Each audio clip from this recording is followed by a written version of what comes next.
Argentina ফ্যানদের জন্য নতুন করে দুঃসংবাদ উকি দিয়েছে। টানা ১২ ম্যাচে জয়ের পর হারের মুখ দেখেছে চ্যাম্পিয়ন আর্জেন্টিনা।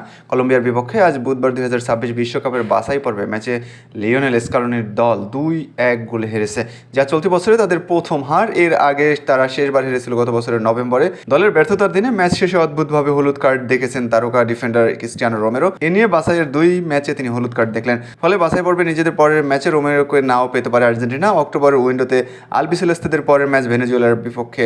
আর্জেন্টিনার পুরো ম্যাচ যারা দেখেছেন তারা হয়তো তাদের কাছে রোমেরোর হলুদ কার্ড দেখার বিষয়টি অদ্ভুত শোনাতে পারে, কারণ ম্যাচ চলাকালে কোনো কার্ড দেখেননি তিনি। এছাড়াও ম্যাচ শেষে ক্যামেরায় ধাক্কা দেওয়ায় এমি মার্টিনেজ হতে পারেন পানিশমেন্টের শিকার।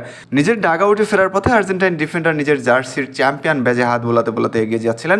কলম্বিয়ার দর্শক এবং খেলোয়াড়দের উদ্দেশ্য করে নিজেকে চ্যাম্পিয়ন বোঝাচ্ছিলেন, এমন দাবিতে তাকে হলুদ কার্ড দেখান রেফারি। আসন্ন বিশ্বকাপের বাছাই পর্বে এ নিয়ে ২ বার হলুদ কার্ড হজম করায় সামনের ম্যাচে হয়তো দেখা যাবে না তাকে।